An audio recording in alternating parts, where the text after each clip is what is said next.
Hello बच्चों, कैसे हैं आप। उम्मीद करती हूँ आप बढ़िया और एकदम मज़े में होंगे। तो बच्चों, आज के अध्याय में हम पढ़ने जा रहे हैं वाक्य शोधन यानी कि करेक्शन ऑफ सेंटेंस। बच्चों, हमें भाषा का शुद्ध ज्ञान होना चाहिए। इसके लिए व्याकरण का ज्ञान होना आवश्यक है। व्याकरण के ज्ञान के अभाव में कई बार वाक्य रचना बिगड़ जाती है और भाषा अशुद्ध हो जाती है।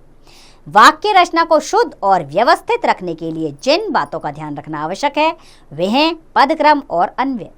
आइए जानते हैं पदक्रम क्या है। बच्चों, पदक्रम का अर्थ है वाक्यों में पदों यानी शब्दों का क्रम। वाक्यों में शब्दों के यथास्थान प्रयोग को पदक्रम कहते हैं। हिंदी में पदक्रम के कुछ नियम हैं, आइए उनको जान लेते हैं। पहले है कर्ता और क्रिया, अर्थात हिंदी वाक्य में कर्ता पहले आता है और क्रिया बाद में। जैसे वह पढ़ता है, कृष्ण डरते डरते आया। और दूसरा है कर्ता, कर्म और क्रिया, अर्थात हिंदी वाक्य में पहले कर्ता फिर कर्म और अंत में क्रिया आती है। जैसे वह आम पसंद करती है, वह करता है, आम कर्म है, पसंद करती है क्रिया है। विवेक निबंध लिख रहा है, यह भी सिस्टमैटिक तरीके से है। और तीसरा है कर्ता, पूरक और क्रिया, अर्थात वाक्य में पहले कर्ता फिर पूरक और अंत में क्रिया आती है। जैसे वह डॉक्टर है, लावण्य अच्छा लड़का है। और चौथा है दो कर्मों का प्रयोग, अर्थात यदि वाक्य में दो कर्मों का प्रयोग होता है तो उनमें से एक कर्म मुख्य होगा और दूसरा गौण। इन दोनों कर्मों की पहचान आसानी से की जा सकती है। ऐसी स्थिति में वाक्य की क्रिया में क्या लगाकर प्रश्न करते हैं, जो उत्तर मिलेगा वही मुख्य कर्म होगा। यदि वाक्य की क्रिया में किसको, किसे, किससे लगाकर प्रश्न करते हैं तो जो उत्तर मिलेगा वही गौण कर्म होगा। वाक्य में गौण कर्म पहले और मुख्य कर्म बाद में आता है। जैसे जनक ने पिताजी को पत्र लिखा, श्रवण ने गीता को पुस्तक दी। पांचवा है क्रिया विशेषण और क्रिया।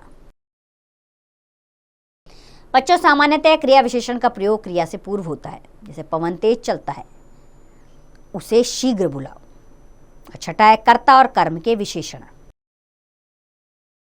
कर्ता और कर्म के विशेषण का प्रयोग उनसे पूर्व होता है। जैसे काली चिड़िया मधुर गीत गा रही है, सुंदर बालक ने बड़ा काम किया। और सातवां है सर्वनाम और विशेषण। विशेषण का प्रयोग सर्वनाम से पहले नहीं हो सकता। विशेषण सदैव सर्वनाम के बाद आता है। जैसे वह ईमानदार है, तुम बहुत परिश्रमी हो। और आठवां है द्वंद्व समास में पदों का क्रम।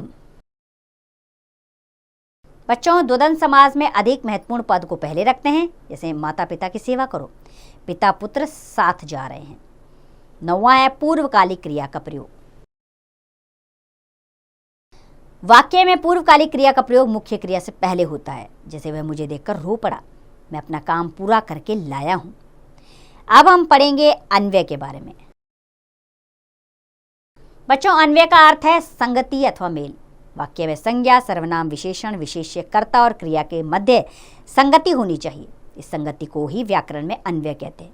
आइए उदाहरणों के जरिए जाने। जैसे लड़का रोता है, लड़की रोती है। लड़के रोते हैं, लड़कियां रोती हैं। तो बच्चों, इन वाक्यों में क्रिया कर्ता के लिंग और वचन के अनुसार है, अतः इन वाक्यों में लिंग और वचन का अन्वय है। पहला है कर्ता और क्रिया का अन्वय। वाक्य में कर्ता और क्रिया का अन्वय आवश्यक है। वाक्य में कर्ता के लिंग और वचन के अनुसार ही क्रिया का प्रयोग होना चाहिए। जैसे सुरेश पढ़ता है, सुमन पढ़ती है, लड़के स्कूल जाते हैं, महिलाएं नृत्य करती हैं। यदि कर्ता एक से अधिक हो तो उनके साथ क्रिया का प्रयोग निम्नवत होना चाहिए। क, यदि दोनों कर्ताओं का लिंग एक ही हो तो उनके साथ कर्ता कारक का चिन्ह ने ना लगा हो तो क्रिया का लिंग भी कर्ता का लिंग होगा। जैसे रवि और कुमार जा रहे हैं, कोमल और विनीता जा रही है, किंतु उनके साथ कर्ता कारक का चिन्ह ने लगा हो तो क्रिया का लिंग कर्म के अनुसार जाएगा। जैसे रवि और कुमार ने पत्र लिखा, कोमल और विनीता ने पुस्तक पढ़ी। और ख है, यदि वाक्य में एक से अधिक कर्ताओं का प्रयोग हुआ हो तो उनके लिंग एक से ना हो तो क्रिया प्राय अंतिम कर्ता के अनुसार बहुवचन में आती है। जैसे हेमंत ने 3 कुर्ते और 2 धोतियां खरीदी। समारोह में अनेक स्त्री पुरुष आए। और गौ है, आदर प्रकट करने के लिए क्रिया बहुवचन में आती है। जैसे पिताजी घर आ गए, सिंह साहब अच्छे आदमी हैं। और दूसरा है कर्म और क्रिया का अन्वय।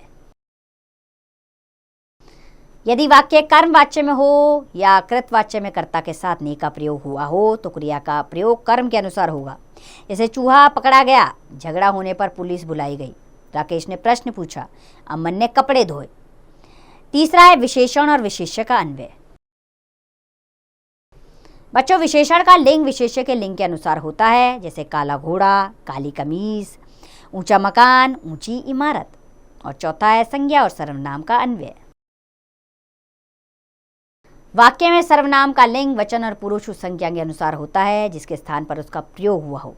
जैसे मुकेश आया लेकिन वह मेरा कोट नहीं लाया। सीमा बोली कि वह घर जाएगी। गगन और पर्व आए लेकिन वे मुझसे नहीं मिले। बच्चों ने कहा कि हमें घर जाने दो। आइए कुछ अशुद्ध वाक्य और उनके शुद्ध रूप पढ़ लेते हैं। जैसे 3 चिड़िया पेड़ में बैठी है, अशुद्ध। 3 चिड़ियाँ पेड़ में बैठी है। वह शीघ्र पूर्व जाओ, वहाँ शीघ्र जाओ। माला को काटकर सेब दो, नहीं सेब काटकर माला को दो। हरिश्चंद्र ने आजीवन भर सत्य का पालन किया। हरिश्चंद्र ने आजीवन सत्य का पालन किया। हम हमारा पाठ याद कर रहे हैं, अशुद्ध है। हम अपना पाठ याद कर रहे हैं, ये शुद्ध है। तुम अपना काम करो, नहीं तुम अपना काम करो। सुभद्रा जी कवि हैं, नहीं सुभद्रा जी कवित्री हैं। विनीत ने 2 कुत्ता खरीदा, विनीत ने 2 कुत्ते खरीदे। मेरे को अब जाना है, गलत है। मुझे अब जाना है, ये सही है। आसमान पर पक्षी उड़ रहे हैं, आसमान में पक्षी उड़ रहे हैं। अब वह जाना मांगता है, नहीं अब वह जाना चाहता है।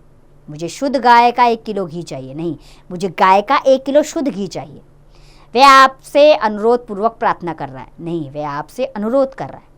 वह कब वापस लौटेगा, वह कब वापस आएगा।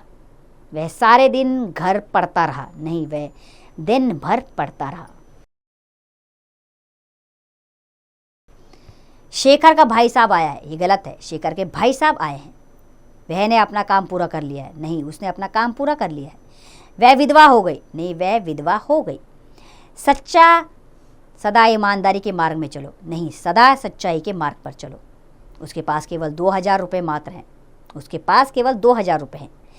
अब तुम वहाँ नहीं जाना, अब तुम वहाँ मत जाना, ये सही है। हम आपको दर्शन देने आए हैं, नहीं हम आपके दर्शन करने आए हैं। तुम मेरे से मत बोलो, ये गलत है। तुम मुझसे मत बोलो, ये सही है। वह विद्वान महिला है, नहीं वह विदुषी महिला है। बड़ों का आदर रखिए, बड़ों को आदर कीजिए। उसकी आयु 25 वर्ष है, उसकी अवस्था 25 वर्ष है। मैं तुम और वह प्रदर्शनी देखने जाएंगे, नहीं तुम मैं और वह प्रदर्शनी देखने जाएंगे।